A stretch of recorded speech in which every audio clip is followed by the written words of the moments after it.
بەناوی خوای بەخشندە و میهرەبان خۆشەویستان و ئازیزان لە هەر جێگاکان سڵاو و ڕەحمەتی خوای گەورەتان لێبێ و هەموو ڕۆژێکتان هەر جەژن و خۆشی و شادی و بەختەوەری بێ. هیوادارم ئەم جەژنە پڕ بێت لە کامەرانی و لە ئارامی بۆ ماڵەکانتان. هیوا دەخوازم هەمیشە تەندروست باش بن و هەمیشە لە کەیف و خۆشیدا بن. لە بەرنامەی مایکی جەژن بە خزمەتی ئێوەی ئازیز و خۆشەویست شاد دەبینەوە. دەچینە لای هاوڵاتیان دوای ئەوەی کە گفتوگویان لەگەڵ دەکەین و جەژنە پیرۆزەی خۆیان ئاڕاستەی خۆشەویستان و دۆستانی خۆیان دەکەن. ئێمەش دواتر پرسیارێکیان لێ دەکەین ئەوەی زانی ئێمە دیاری پێشکەش دەکەین. ئێوەش لەگەڵمان بن، بیسەر و بینەرمان بن.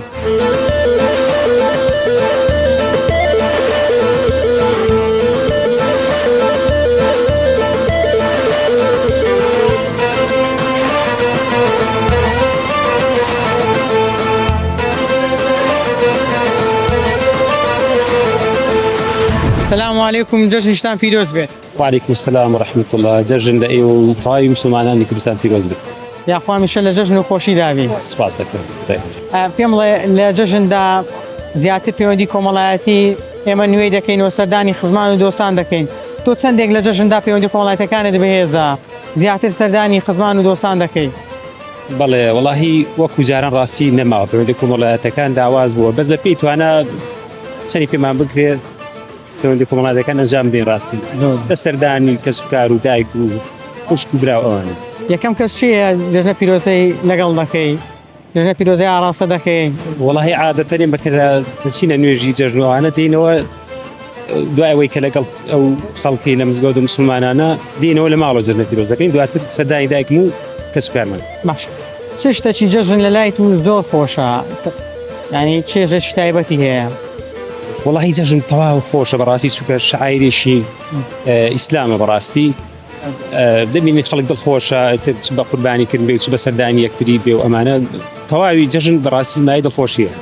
مەبەستم دەنجی تەکبیرەی ئەڵڵاهو ئەکبەرە یان نانی بەیانیە یان سەردانیەکانە؟ جا پێم بڵێ لە جەژندا حەزت لە چ خواردنەکە؟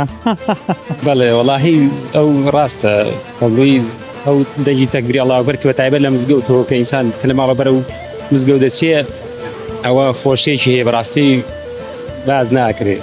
ئەی لەگەڵ خواردنی بەیانیەکەی؟ ئەویش ئەوە لە ماڵەوە تایبەتە بەتایبەت ئەگەر جەژن بێ ئەگەر خواردن دروست نەکرێ لە ماڵەوە بەتایبەتی مەواین دەڵێن بە جەژن حساب نییە. زۆر باشە. جا من پرسیارێکت ئاڕاستە دەکەم، هیوادارم وەڵامەکەی بزانی. باشە ئینشاڵڵا؟ ئینشاڵڵا. زۆر باشە. ئەگەر نەشمانزانی ئەوە زۆر ئاساییە. ئەو ئافرەتە چییە کە لە قورئانی پیرۆزدا ناوی هاتووە؟ ئافرەت کە ناوی هاتووە مەریەم سەلامی خوای لێ بێ ناوی هاتووە. تەئکیدی؟ بەتاکید ناوی هاتووە. زۆر باشە، دەستت خۆش بێ، وەڵامەکەت ڕاستە. ئێمەش لە کەناڵی ئاسمانی پەیام خەڵاتمانەیە بۆ جەنابەت، ئەمە بڕی 50,000 دینارە خەڵاتە بۆ جەنابەت. وەڵامەکە زانی و هیوادارم هەمیشە لە جەژن و خۆشی دابی. سپاس دەکەم، دەستخۆشی بەرنامەکەتان لێ دەکەم. وەڵام هەر لە بەرخاتی بەڕێستان یانی ئەگەر سپاس بۆ هەدیەکەش.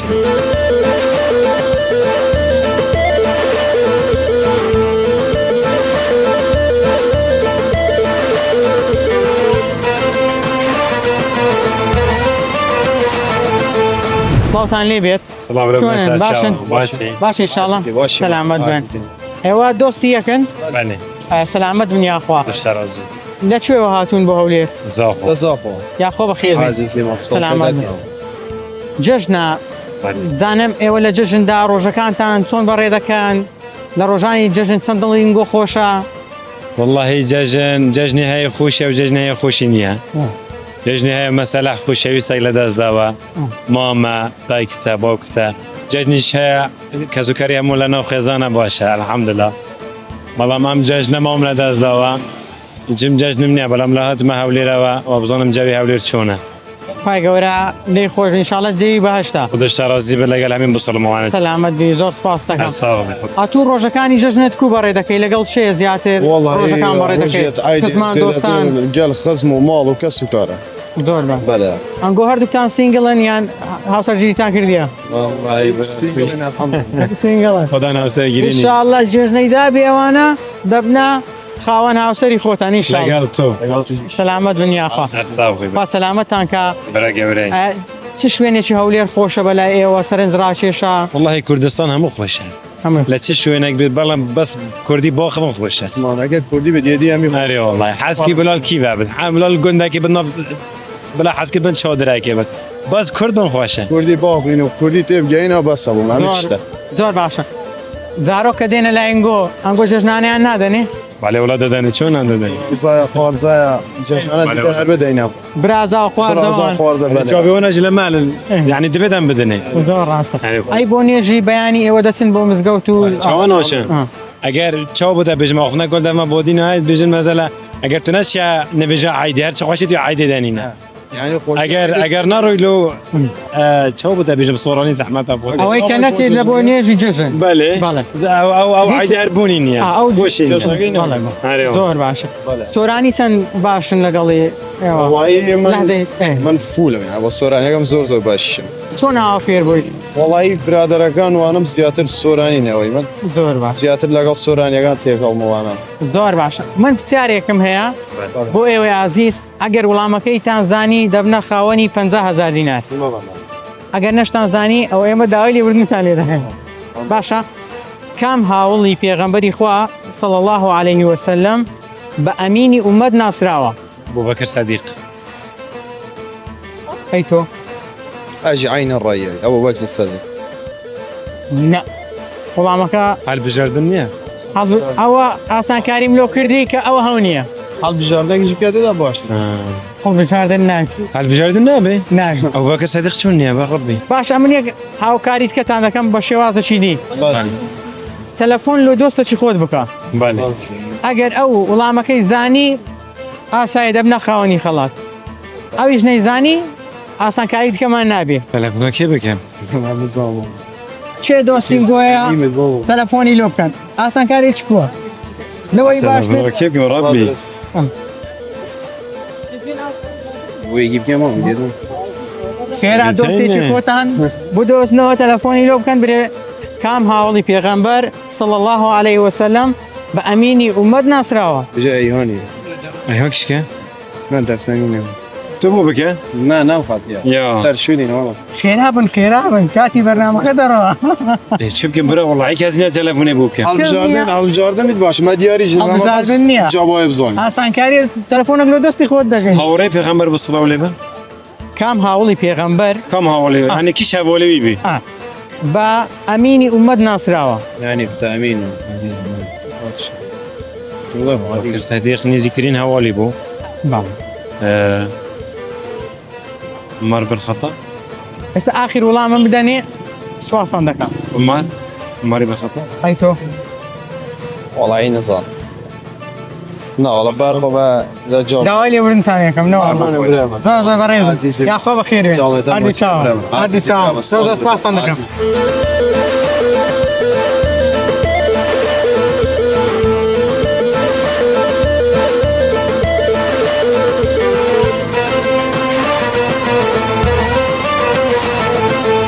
السلام عليكم. عليكم السلام ورحمة الله وبركاته بخير أحوالتان باشن فقم دياري برزن ياخۆ باش بێن ساغ و سەلامەت بی الحمد لله سلامة بياري برزن جژنە پیرۆزەدا ئاراستە دەکەین هیوادارین هەمیشە لە جژن و خۆشی دابی سلامة بيار ربي ناخذ الله أمش بيروز اليوم تاندكم فاقول لهم لا بيروز كان إن شاء الله تعالى فاقول حزي عاد كانش مقبول كم بخير وسلامة بقرينه إن شاء الله تعالى زۆر باشە پێم بڵێ ڕۆژانی جژن چۆن بەڕێ دەکەی والله عادة أما يعني كنت لكم ما تقنا دايا يعني صدقني مال خزم وجيران وأنا ذكين أو كزاران والله بداخل عن يعني خلق يعني كم أو هي خەڵک کەم هاتچۆ دەکات زۆر کەم مامۆستا فعلا والله وانە دەبی لە خۆمان دەست پێ بکەین والله تقصيري ماني الحمد لله وشكرا سلامەتکە خالێت ڕازی یا ڕەبی ممنون سلام چ شتێکی جژن زۆر تایبەتە لەلات خواردني بيانيان براستي خواردنی بەیانیان ايوه تعالى والله پێم برێ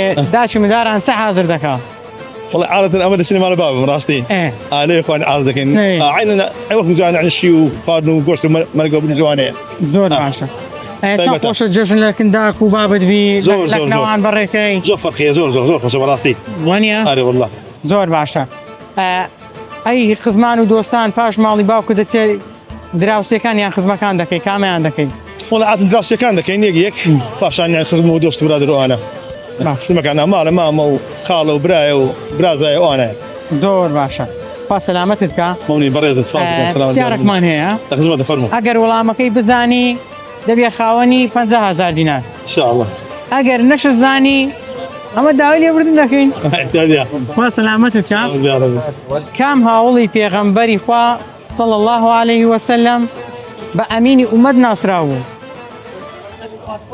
امين امت والله رب عزيز كل امانه امين الامه ئەو ئاسان کاریشی لۆ دەکەین وەڵامەکەی دەرێن هەونیە بیگۆڕە بە ئەمینی ئومەت ناسراوە عبيده كل جراح ابو عبيده تاکیدی ان شاء الله والله يبزام وياه نایگۆڕی ابو عبيده كل جراح ابو لا دەشتوانی تەلەفۆن لۆ دۆستە چ خۆت بکەی بەڵام بەخێرایی استا وەڵامەکەی پێگوتی ڕاست بوو لە خزمەتە داینە ئەوە ئاسان کاریە بزانە چێهان لە دۆست و خۆشەویستانی خۆت ئێستا بە فریاد دەکەوین ئێستا وەڵام ڕاستەکەت پێ دەڵێ تلفون وەختی نازام لە چێ بگەم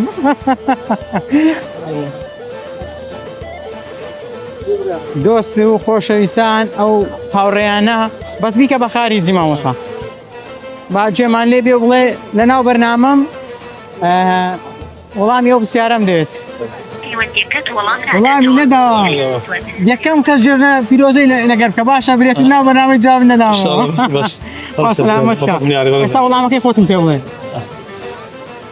والله ابو عبيده زراح يعني انا ونيو تو دەزانێ من نەم گۆتیان نییە کۆتا وەڵامم بدەین هذا هو تو زدنا مشكل زۆر باشە دەستت خۆش لێ وەڵامەکەی زۆر ڕاستە خوا سەلامەتت کە ئەمەش دیاری ئێمەیە بۆ جەنابن زۆر سپاس دەکەم دووبارە جۆرجت پیرۆز بێت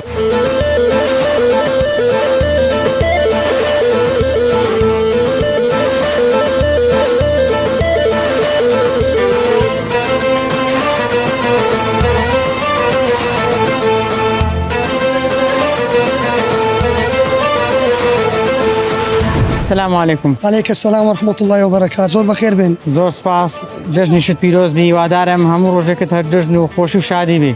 زور سپاس دەکەم زۆر مەمنون جژن لە ئێوە و لە مسلمانانی کوردستان و هەموو جیهان پیرۆز دەکەم بە بۆنەی هاتنەوەی جژنی قوربان ئەم جژنەیە لە گشت مسلمانانی جیهان پیرۆز دەکەم بە تایبەتی خەڵکی کوردستانی ئازیز و هەروە هەموو مسلمانانی جیهان. زۆر باش. پێم بڵێ چ شتێکی جژن خۆشە بەلای تو یعنی چ کاتێکی جژن زۆر تایبەتە واللهی طبیعی ئێمە وەکو مسلمان خۆ دەزانێ ئێمە دوو جەژنمان هەیە جەژنی قوربان و جەژنی ڕەمەزان هەردووکیانیش لە دوای دوو فەریزەی گەورە دێن یەکیان فەریزەی حەجە یەکیانیش فەریزەی ڕۆژووە هەردوو فەرزێکە دوو فەرزی گەورن کە خوای گەورە فەرزی کردووە لەسەر هەموو مسلمانە پێشتر بەڵێ طبیعی ئێستا کە جەژنی قوربانە حاجیان لە ماڵی خوای گەورن لە دوای بەجێهێنانی فەریزەی حەج ئەم جەژنەیە دەست پێ دەکات و طبعاً جەژن خۆی لە خۆیدا زۆر کەسێ دەڵێ ئێستا کە جەژن تامینەمە و پرسیارەکەی منەوەی دەڵێم چ شتێکی جەژن بەلای تو خۆشە ئێستا دێمە سەرەویش زۆر کەسمان ئێستا دەڵێت جەژن خۆشی نەماوە بەڵام جەژن هەر خۆی جەژن ناوی تایبەتی خۆی چێژی تایبەتی هەیە جەژن جەژن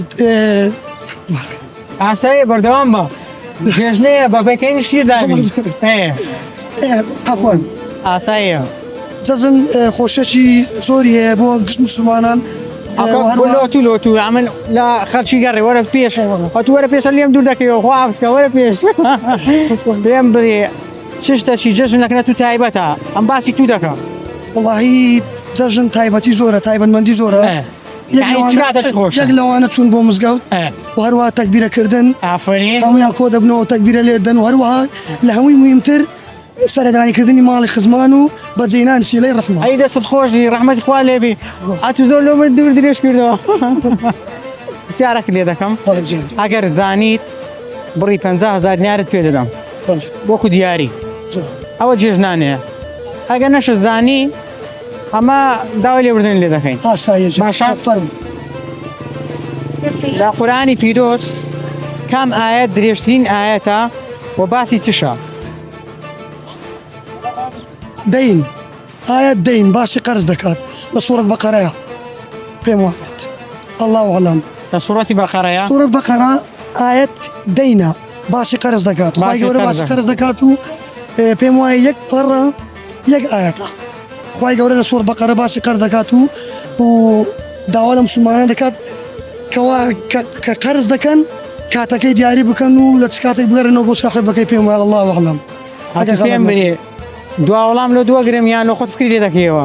والله والقرا سورة البقرة آياتك بناوي الدين بيم وابي دەستت خۆش بی وەڵامەکەت ڕاستە دەستخۆشی لێ دەکەین جەنابەت بێ خاوەنی 50,000 دینار زۆر سپاس دەکەم زۆر بەڕێزی هەردوو چاوم دووبارە جەژنی قوربان لە گشت مسلمانای جیهان پیرۆز دەکەم زۆر بەڕێز. بەتایبەتی کەناڵە جوانەکە ئێوە پێیان زۆر سپاس یەکەم و یەکەمینیش دەبن